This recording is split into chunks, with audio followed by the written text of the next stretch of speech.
I understand when people are under job stress, it can be hard, but don't rush the process. Take the time and be patient, be strategic, because it's going to pay off. If you rush the process and you're just doing blanket applications, you're going to end up feeling very disappointed, unlikely to even get responses, which will just make you feel lower. Yep. So take the time, be strategic. And I guess the other thing is to do your research if you're going to invest in a career brand consultant or a resume writer. Yeah, there's a lot out there. Do your research and go with someone you feel comfortable with. Don't always prioritise. I know cost matters, but don't always prioritise that over quality as well. Welcome to Saul Searching, the Saul Recruitment podcast, where we tackle all sorts of great topics in the areas of recruitment, job searching, mindset, technology, marketing, culture, and lots more. It's amazing what you'll pick up. Thanks for joining me.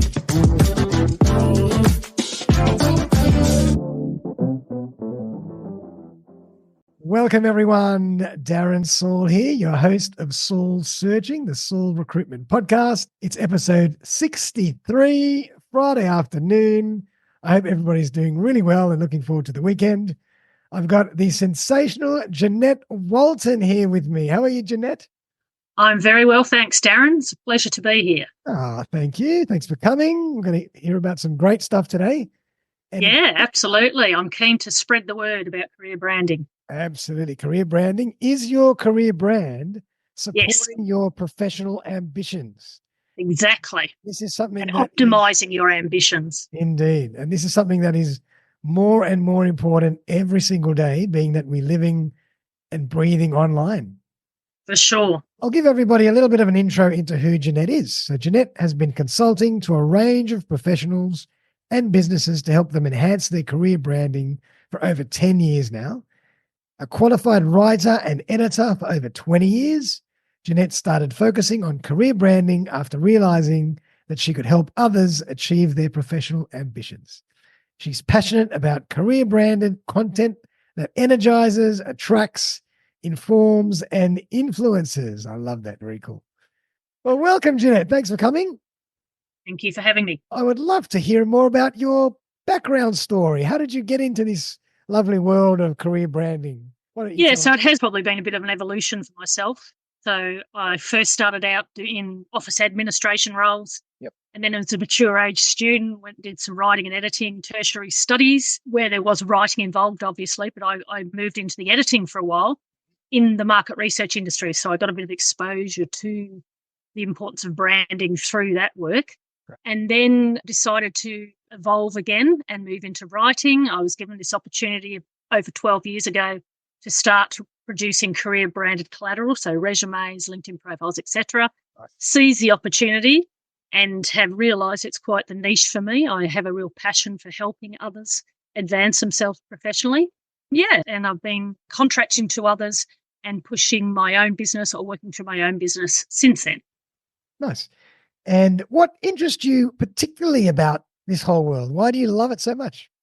As I say, I do get a real buzz out of helping people reach their professional goals. So I guess I feel like I'm very community-minded. Like I do voluntary work on the side, for instance. Oh, great. So I get a real buzz out of it when I know that someone has achieved their career dreams, whether that's growing their customer base, moving into a more senior level role, complete career transition. I just really enjoy helping people. And I've found over the years I really enjoy the exposure to so many different professions and industries and getting to know. I've been told in my Clifton Strengths assessment that I'm a real researcher, and I do really enjoy researching and deep diving and better understanding professions and industries. Nice. And you touched on a really interesting point, is that a lot of the time when people talk about career branding, a lot of the time people throw that under the banner of job seeking. It's really much more than that, because everybody in any stage of their career, whichever company, in whichever organization, whichever charity event, anything, can find value in branding themselves properly to their peers, colleagues, to the public, because it opens 100%. Up all sorts of opportunities. So it's not just for job seekers. That's right. It's also for people trying to grow customer base or build networks. Build trust, build credibility. It's everything. Yep. So why don't you tell us a bit more, if you could define a little bit for us, what exactly is career branding? Because a lot of people, it's a buzzword that a lot of people might not know. Yeah, that's right. It's basically how you identify and convey your core professional offerings or strengths based on both your career history or your professional history and academic history, as well as your professional ambitions. So it's a way to immediately highlight to target audiences your specializations in line with their needs or pain points. It's also used to establish a brand reputation. Really important these days to stand out in such a busy market. Absolutely, indeed. And maybe give us a little bit of insight, if you can, on where do you see things have changed over the last few years? Like, where do you see that it's even more important and more pertinent than it was ever before? Yeah, I guess whether we like it or not, we all have online presence, online profiles these days. And people are always going to seek you out online now. So whether that's, again, people looking for a job, a recruiter's going to check them out online as once they've received their application, whether that's a business trying to promote itself or customers are going to look them up online to find validation, whether that's testimonials and further detail on what they're offering. Yep. And it's also, I think the marketplace has just got so much more competitive. So I'll give you a statistic that I read recently that there are now over 250 applications for each vacancy on average. And something I'm regularly stressing to clients and contacts is that generally you have about 7 to 10 seconds to convince recruiters and other target audiences of your brand value. That is so. Okay, so it's really important to be clear, concise, and consistent in your career branding. Yep. And another factor, I guess, also is that really there's such an abundance of information overload these days. Mm-hmm. So if you really want to stand out, you've got to be really clear with your career branding. Yeah, I love it. I think that you've raised a couple of really good points. First one, I think, is that just like anyone marketing anything, you have to look at the whole customer journey. And in this case, the customer could be a recruiter or it could be a job hiring manager. Yep. And you've got to make sure that from the first point of contact, i.e. your resume or the email that you send or the cover letter, to your LinkedIn profile, to possibly some supporting documentation, to how you show up, to everything that you do post that process until that job is secured and beyond, has to be consistent with your brand. It's very important for people to make sure that they don't just do something at one point and then it all drops off and it's incoherent with the rest. That's right. Yes, there's a term called the 3 C's of branding, which applies to career branding as well as other types of branding. And that's being clear, consistent, and constant. Yep. So if you're not being clear, consistent, and constant across your different platforms or collateral, then you're going to confuse your target audiences, yeah? So they really need to believe in you through clarity, consistency, and constancy. That's right. And another great point that I really love is that just like all of us, when we're looking through social media or looking at newsletters or emails or whatever, the attention span is minuscule. Absolutely. So the opportunity to grab someone's attention is very important and very small. Yes. And everybody's got to really think about how they are showing up for those first few seconds in whatever form they're showing up in, and make sure it tries to grab someone's attention. Think outside the box, maybe be a bit creative. Yep, because I think it's also about being unique, how you would stand out from your competitors or your cohorts. Yeah, so something I really push when I work with clients is, for instance, the resume.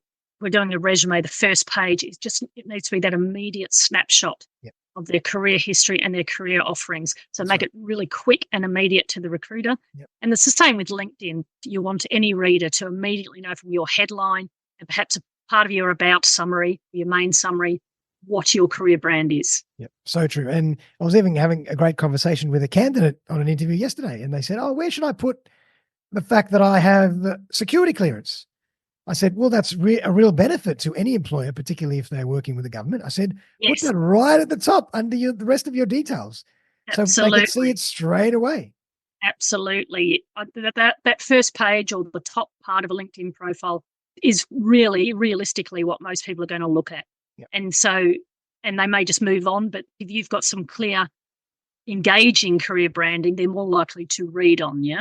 100%. A lot of people might get caught up with how the resume flows or how it looks from the design point of view, but that doesn't matter. A lot of recruiters won't even get to the second page. 100%. Make sure that whatever's on the first page, in particular the first half of the page, grabs them straight away. because Yes. that's the most important part. And in terms of that consistency, people need to keep in mind that, for instance, if you're submitting a job application, well, that recruiter is going to go and look you up online, on LinkedIn. Absolutely. So that consistency and constancy is really important. Yep. It's all elements. Very important. But let's dive in and get into the nuts and bolts of it all. If you were to give somebody some advice on how to begin their career branding process from any form of or any platform at all, how would you go about that?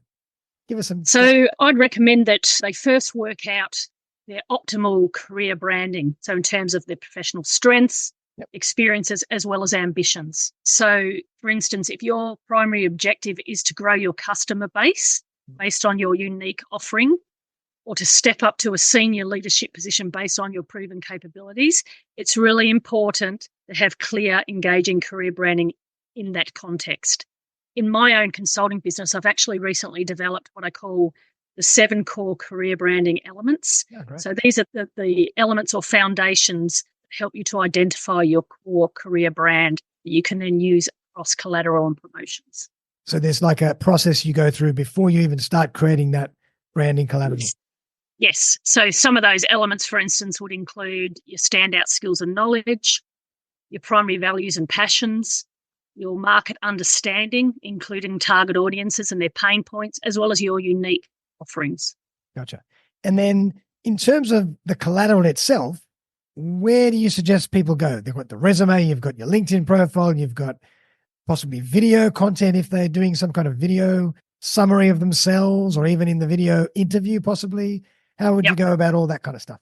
So really, obviously, it depends on your professional aspirations. So that firstly needs to be worked out. So what are your future plans? So, and then work out how it's best to engage with the relevant audiences based on those plans. So for instance, for many of us, LinkedIn is the most relevant platform in terms of promoting your professional wares to both attract and to network.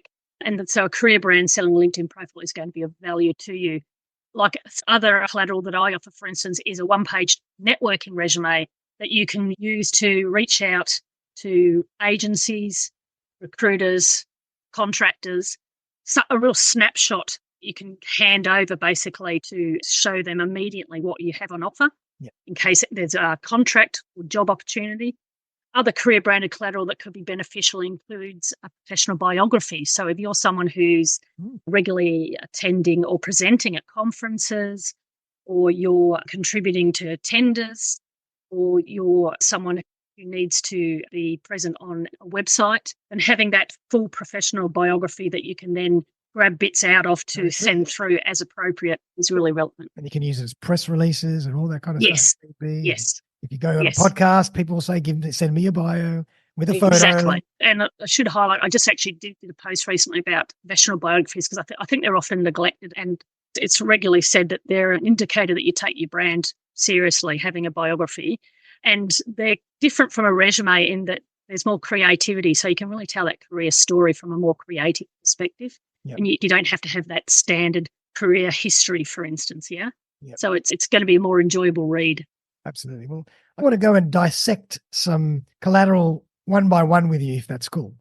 Sure. So let's take the resume to start with. If you were coaching some people out there that were job seekers and they really wanted to take their resume to the next level and make sure it sold them properly, what are a few tips that you can give them to make sure they've got their resume right? Okay. So this is something so when I get leads, for instance, I offer to provide them even with just feedback on the resume. They don't have to come through me to get a new resume, but I like to help people. So I'll give them feedback. And some of the most common feedback would be, again, like I said earlier, making that first page really immediate, people, keeping in mind that you've got a short attention span with respect to recruiters and other audiences. Maybe not too many paragraphs, more point form. Yep. Concise, breaking it up with headings, bullet points. Yep. And also making it very achievement-based, because if you're just listing out responsibilities, well, that's just a given. In that job, most people do those responsibilities. It's the achievements that individualise you and help you to really stand out from others. Yeah, I think that's really important. And a lot of the time when people ask me for feedback, their resume is good, but that's the one thing that they don't have, any achievements. And I say, put some achievements in there, particularly in your last couple of roles or most recent. Yeah, it's going to come across a lot stronger to the recruiter what you can offer. Yeah, because everybody is applying for a role. Everybody can do that role, but we want to know, what did you do in your last role and how did it benefit the organization? What actually happened? So benefits, actually, you're touching on benefits. That's something I'm always asking when I work with clients. Mhm. What benefits did that achievement bring to the organisation or the customer? Love it. So make your resume concise, make it easy to read, make it jump out at clear, not too many long-winded paragraphs. Keep it simple and keep all the good information at the top, because that's going to be more likely to be seen. And another factor, which you probably know being in recruiting, is the general rule is to go back about 10 years in detail in a resume. So I often will include a career summary on the first page where it'll go back longer than 10 years, but really only drill down into the most recent 10 years with respect to providing achievements, etc. Exactly. Like I think in America and the UK, possibly resumes are a page, but in Australia, we still 1 to 2, yep. We still 2 or 3, but over 4, it's starting to see not too much. So for me, my rule is, which I think is the Australian standards, is up to 4 at the most. And that's really, you need to be someone who's got a lot of experience, or you're an executive level to justify 4 pages.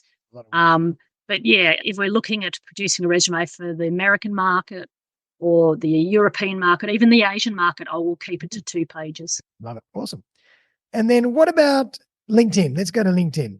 A lot of people would be using LinkedIn, and first of all, it might not mirror their resume at all. So I don't know what your thoughts are on if it should mirror the resume or not, but there's so much in LinkedIn that can be used to further convey your brand and what you do and your value, and people don't use it. So I'd love to get your opinion on what they should do from LinkedIn's point of view. Yes, I've been going on a bit of a journey myself with LinkedIn, with ramping up my own business in terms of starting up a newsletter, for instance, using the featured section. Yeah, there's so many different elements on LinkedIn. But look, first and foremost, something like that again, I mentioned earlier that's really important is that headline. So when people do searches on LinkedIn, the headline is the first thing they're going to see. So you need to ensure that headline immediately tells people your career brand offering based on your ambitions or aspirations. Yep. And I agree that the resume and LinkedIn profile should be aligned, but not exactly the same. Use the LinkedIn profile to show more of your personality, for instance, like I'll show more of their personality, and treat it like an enhancer of the resume, because the resume needs to be kept quite clinical, whereas you've got more liberty on LinkedIn. You can make it a bit more rich and full and inclusive than just a bland standard resume setup. Absolutely. And I will try and use as many LinkedIn sections as I can for each client, because as I say to the clients, the more you use LinkedIn, the better LinkedIn likes you in terms of search rank. Yeah, that's true. And even what do you call that little section with all the different articles? Yep. So the featured section. Yep. Featured section. I think that's a great section for people to put some information, put an article about something you're passionate about, something you might have done, a video, or maybe a video testimonial, anything. There's so much. Absolutely. It's a very visual platform. I don't think people appreciate that it's also, in addition to being professional, it's a very visual platform. So people want to see images, reels, articles, case studies, evidence. Exactly. Evidence is a great word. Yep. Help us substantiate what you say you can do and what you've achieved in your resume, but give us more information to substantiate it and give us evidence of that in your LinkedIn profile. For sure. All the different forms there are available to you. Written, audio, video, graphic, whatever. Yep. And I also encourage my clients who I produce LinkedIn profiles or company pages for, like I send them a heap of tips and guidelines, and I really encourage them to engage a lot more on LinkedIn. Yeah. So it's really important to keep building networks, showing your expertise through posts, etc. What are your thoughts on, I see this quite a bit lately as well, people putting up a summary of themselves or resume in a way and saying, look, I'm looking for work. This is what I do, in a post on LinkedIn. What are your views on that? I think in the Australian market in particular, we're not really big fans of cold calling as such. I think it's probably better to be a bit more strategic, and maybe a bit more strategic and less in your face. Yeah. Yes. So I think by instead building your networks, ensuring you've got adequate branding on your LinkedIn profile, and that includes keyword optimization, even like sending messages. You could send private messages to recruiters. Definitely. But I think you've got to be careful not to be too in the face of people, because it does deter people, in Australia in particular. Yeah, I agree with that. And that's a really good point that you brought up, is that a lot of people think of LinkedIn as just another place to reply to an ad or Yes. in a very superficial way. But if you Yes. can do your research and treat LinkedIn like a database of information, you can Absolutely. start to map out your whole industry and work out Absolutely. who are the clients, who are the companies, who are the recruiters, who are the employers that you might want to connect with, and then start Sure. being more strategic in how you direct message them or target them in some other way, Yes. rather than just use it as a very bland job board. Absolutely. And I think when you start using LinkedIn the right way, I think quite often unexpected or really pleasant opportunities arise. Yeah. Yeah, absolutely. I think it's an incredibly powerful platform, if Yes. not the most powerful platform right now in For certain sure. areas. And It's people should really dive in and start to utilize the power hidden behind the obvious in LinkedIn. I think I don't know if it's quite up to it, but it's close to 1 billion members. So It's yeah. incredible. It's up Yeah. there. It's massive. And just thinking out loud, I mean, these days there's so much great technology now. I even use it myself for some other things I do. You can use AI to create one-page websites and all this kind of fun stuff. So you can easily put a one-page together on yourself. Yes. And maybe you might have some more testimonials or some videos or some walkthrough content of you explaining something to, again, give people more information and more evidence on what you can do. And I think something that's regularly said about LinkedIn that is very true is, and it's probably said a lot about businesses, business marketing, is that people want to think you're helping them or giving them something. Yeah. So it's not just you taking, it's about giving as well. So whether that's sharing your expertise, for instance. Love it. Yeah. Any other collateral that you would highlight in that journey? So that, look, resume, a contentious one. I don't know how you feel about this being in recruitment. Is I just had a client yesterday that I had to explain the benefits of a cover letter. Uh-huh. So a lot of people disregard the cover letter. Yes, Yeah. good old cover letter. Yeah. But I still see in a lot of job applications or how to apply instructions for jobs that they still want a cover letter. Yep. So whether people like it or not, cover letters are still really relevant. And they're, again, another opportunity to enhance your resume, that more clinical resume, by showing more of your personality, perhaps your cultural fit, and keep it to that one-page snapshot. And that could be a really nice lead into your resume for the recruiter or other audiences. Definitely. And again, don't put 20 different paragraphs. Keep it nice and easy on the eyes. Yeah. We want to be able to read it and skim through it really quickly. If we spend 10 minutes looking at your cover letter, we won't even get to your resume. Exactly. So my rule of thumb when I'm writing a cover letter is 2 paragraphs, a bulleted list, and a bit of a summary at the end, which is often about their academic qualifications. I like that. Nice and easy in the eyes. Yeah. And my general philosophy is, I know that a lot of the time when you have particular search criteria for government jobs, or Yes. you might have an ATS or some kind of website that forces you to submit your resume in a certain way, and you have to have a separate attachment for your resume, a separate attachment for your cover letter. Yes. Totally understand. You've just got to comply and do whatever you got to do. But That's if you're right. targeting people outside of that, my view is to paste the cover letter content in the email so they don't have to actually open up another attachment.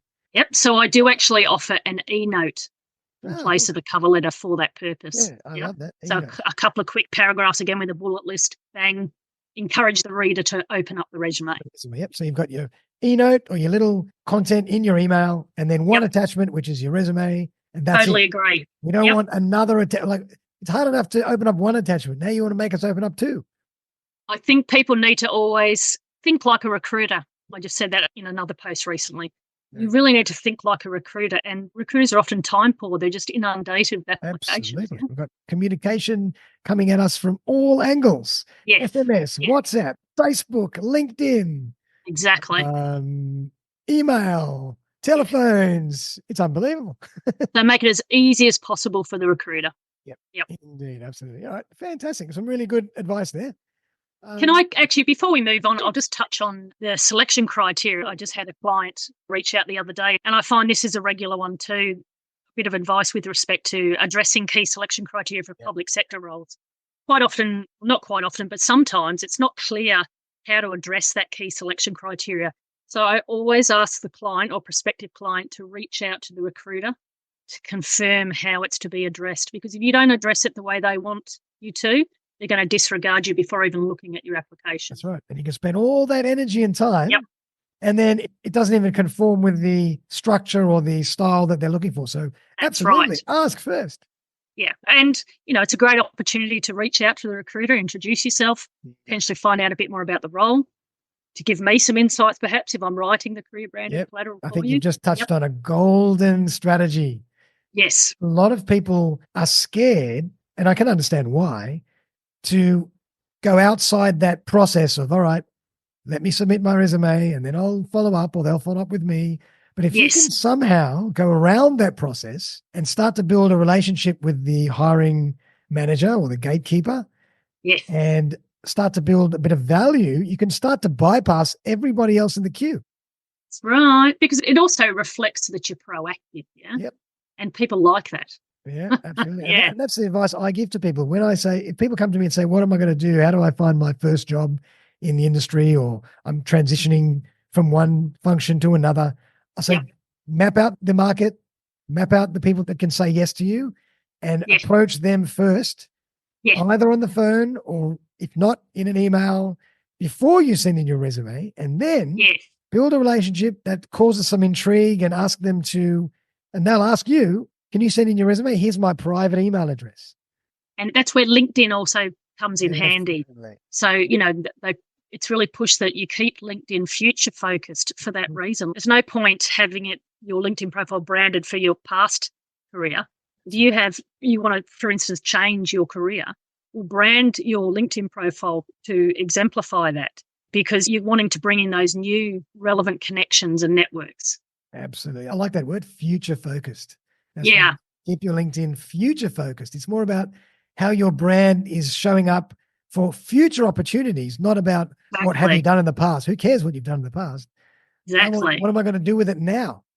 Yes. And what you talked about earlier, you're cultivating an interest. If you brand yourself based on your future plans, keeping in mind that LinkedIn is a marketing tool, yeah? That's right. So Absolutely. if you brand yourself based on your future plans on LinkedIn, and then you start networking, sharing it in insights, etc., well, people are going to start noticing you and recognizing you as that future focused brand. Yep. Love that. Very cool. Lots of great insights there for everybody. So please take note of those.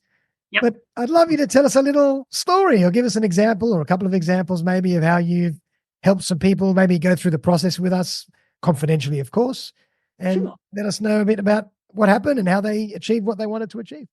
Sure. So I can give you one or two examples. And look, I use these clients for regular testimonial examples, so I know they'd be okay with me using their first names. So a key example is my repeat client, Cassandra, who's now actually in senior, if not executive leadership roles in the public sector. So she first came to me 4 or 5 years ago, and she'd been working in hospitality for quite some time, up to 10 years, and in leadership roles, but she really wanted to move into the public sector. Wasn't sure how to make that transition, how to showcase that she could make that transition. So we really worked together to produce that career branded collateral, including a resume and cover letter that highlighted her transferability. And that was based on core requirements or industry expectations. So for instance, if you're going into the public sector, it's a highly regulated industry. So governance is going to be really important to highlight that you have that capability in governance, yeah? And also stakeholder management, customer centricity. So we worked together to highlight how she could easily transition into the public sector from hospitality industry. And that included also reducing the hospitality speak as such, yeah? That's a really important one too. I think people forget they use acronyms or industry specific terminology, but if you're moving out of that industry, get rid of that, because the people you're targeting aren't going to know what you're talking about. That's right.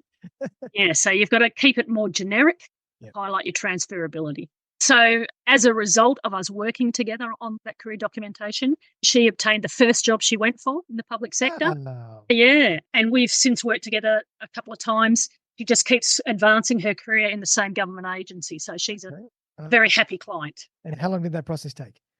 To produce the career branded collateral. So probably, look, I usually say 1 to 2 weeks, so probably a couple of weeks. I think she had a specific role that she wanted to apply for, so she got her application in on time and she got the job. Amazing. Did you do any coaching or feedback sessions with her along the way of the process, or she was pretty good at it? So my process involves a consultation. So we do a phone-based consultation where we really thrash out the career history and the career ambitions together to work out what we can highlight. And once I send through the documentation, they're always entitled to 2 rounds of revisions because I think it's a really collaborative process and I want them to feel comfortable with how they're being represented in the new career documentation. And look, sometimes some of them come back and they might ask me, why have you said this, da-da-da. So I make sure that they understand everything I've written. In terms of that transferability, it can sometimes be a bit confusing. So I'll make sure they feel clear and about what I've written before they use it. Yeah, perfect. Because they have to also be the people that are articulating that story. So they have to use the same language. They have to feel comfortable with that story, but not story in inverted commas because it's true. It's not false. Yes. But it's got to be being a bit more creative than they're potentially used to. And I will always make changes. Look, if they're really not comfortable with something, I will change it. So that's what that revision process is. Great. So that's one happy customer. Any other stories for us? Yeah. So another one is Aoma. So I have an editing background as well, which I think is quite complementary because I'm good at keeping things really concise. And I had already worked with her when she was a PhD client in Australia. I edited her thesis. She then went back to Sri Lanka. She works in the higher education sector and she was quite senior in Sri Lanka. So she reached out to me to ask if I could help her to produce career documentation that would enable her to return permanently to Australia. So we worked together to ensure that in her resume and her LinkedIn profile that we demonstrated that she had that market understanding of Australia and that she'd continued to have that market understanding of Australia, including through some casual work she was still doing and through connections, but also highlighted the benefits of what she'd been doing in Sri Lanka and how that was transferable to Australia, based on her leadership capabilities in particular and through a global mindset, so global standards that she'd adhered to in Sri Lanka that would be beneficial to Australia.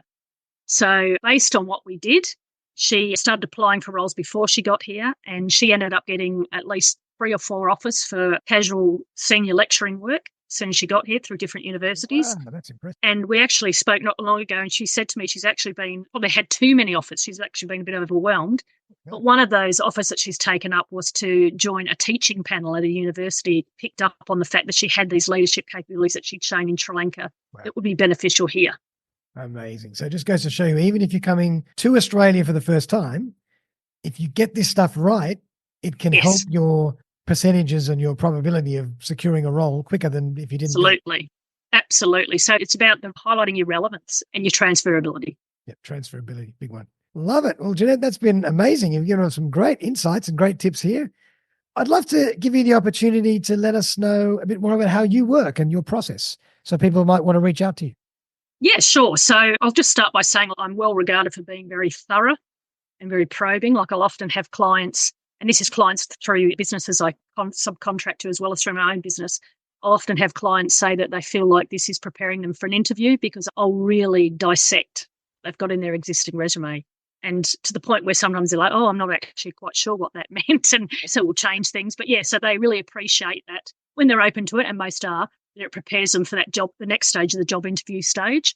And as I mentioned earlier, I really prioritise those strong collaborative connections with my clients. I like to keep it respectful, personal. So it's a really tailored approach for each client based on their needs. And I understand that some clients are in job-seeking stress, for instance. So I'll try and accommodate that by perhaps meeting some more urgent deadlines. So I really want to work with them to optimize their career branding.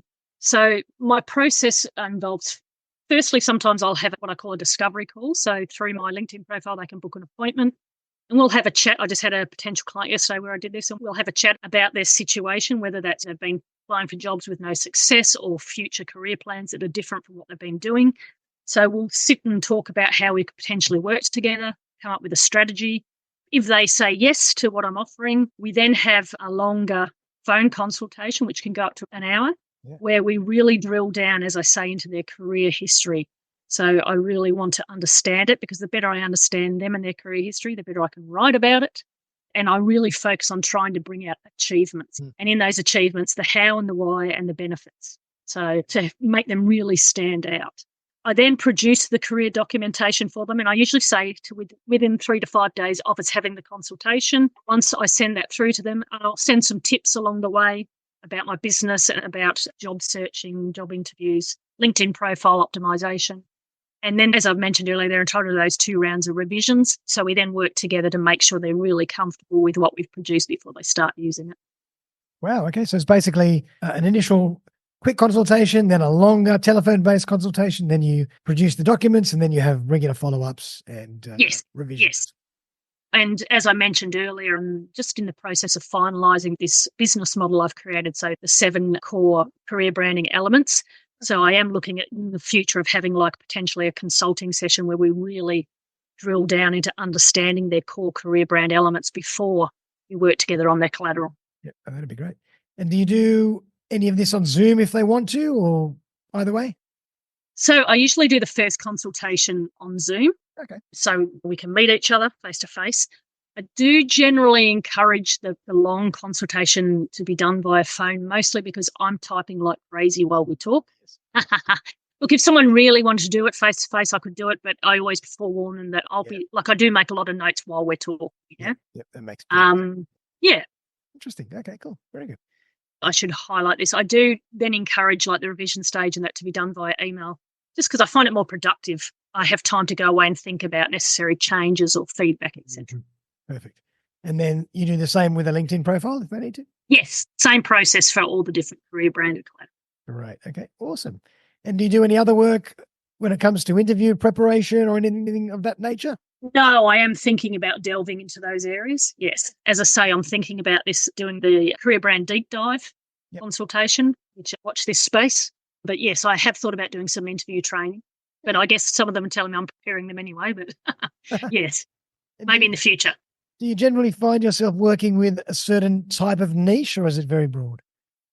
Because I've been doing this for over 12 years and worked across various business, like subcontracted to various businesses as well as working through my own, I really worked across a wide range of industries and professions, No, I wouldn't say I have a niche because of that. So, for instance, recently I've done a couple of executive, higher education. I'm about to do someone transitioning from higher education into executive roles. So I do a range of industries. Fantastic. It's very rewarding and lots of fun.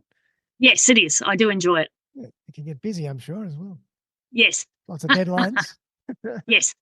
I actually, so last year through one of the businesses I was subcontracting to, I actually did a lot of work with people wanting to come out of the police force. So helping them to transition out of the police force into a range of different job types. I really enjoyed that. I think that helping people transition is a real passion of mine, actually. Yeah, it's kind of like we're talking about job placement services here. This is another term they use in the industry when companies might do a large redundancy. They'll contract out to a company that does exactly that. Yes. Yeah. Okay. Fantastic. Well, Jeanette, it's been an absolute pleasure. Really enjoyed the conversation. You've given us some great advice, some great tips. If anybody wants to reach out to Jeanette and have a chat with her, a free consultation about how you can get some more benefit out of your collateral and find your dream job faster, please reach out to her. Yes. Tell everybody your website and how they can find you. Okay. So look, I'm probably most active on LinkedIn. Yep. So if you go to my LinkedIn profile, Jeanette Walton, I also have a company page, Walton's Words. So I'm regularly posting on both. But on my personal LinkedIn profile, you can book an appointment. That's where you can subscribe to my newsletter. So I do that every fortnight. That's regular career branding tips and advice. And I do daily posts through both. Yep, they can look at my website, waltonswords.com.au, and that gives you a guide on prices, etc. I also have a Google business profile where there's multiple reviews if they wanted to check out validate me.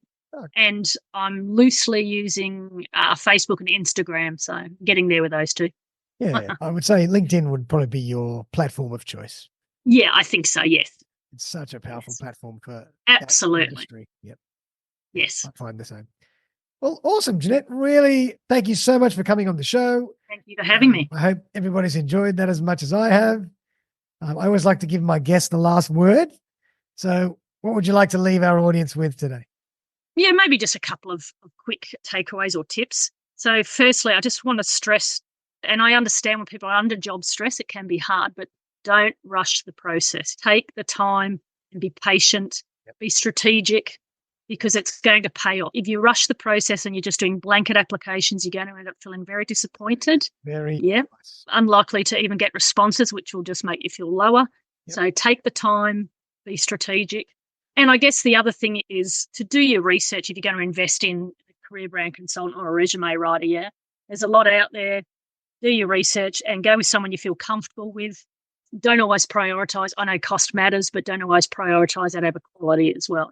Definitely. This is your career and your livelihood we're talking about. Exactly. Saving a few bucks or spending a few extra dollars up front could mean hundreds of thousands of dollars later on. So it's crazy to think about it from that point of view. Exactly. And the last point I'll make is to be prepared to, if you're working with a professional career brand consultant or resume writer, be prepared to work in a partnership. So you put it in as well. I might add one thing to that. Come with an open mind. Absolutely. Because if you come prepare to be challenged. If you come and say, oh, this is what I want, you might come and say, no, that's all very well, but that's not going to work. And if people are stubborn, nobody's going to win. So come with an open mind and be prepared to maybe learn or find a few holes in your own practices. Absolutely. Or your own strategy. To be challenged and to be wowed is what I would hope deliver to my clients. Yep. We all get into a rut and we all do things our way and we do things the way they've always been done. Absolutely. But we forget that times change and there's new ways to do things and new applications to work with and who knows, new systems and who knows. So you've got to keep an open mind. And as we touched on earlier, it's just, I don't think people always appreciate how competitive it is out there. I can definitely. How intense it is. I would agree. I get hundreds of resumes for every application or every open. Exactly. Absolutely. So to take that time to stand out. Love it. Great advice. Well, Jeanette, thank you so much. Thank you. Everyone out pleasure there. Speaking with you. Thank you. Thanks for having us or coming. Everyone out there, enjoy the weekend and we'll see you next week for another great episode of Saul Searching, the Saul Recruitment Podcast. Bye for now. Bye. Thanks again for joining me for another episode of Saul Searching, the Saul Recruitment Podcast. If you'd like to join me as a guest on the show, I would be delighted to collaborate. Feel free to buzz me on 0414 659 800 or email me on darren@saulrecruitment.com.au. I'm always on the lookout for great guests who can share their stories and expertise with my community. But for now, though, have a fantastic day and I'll see you next time.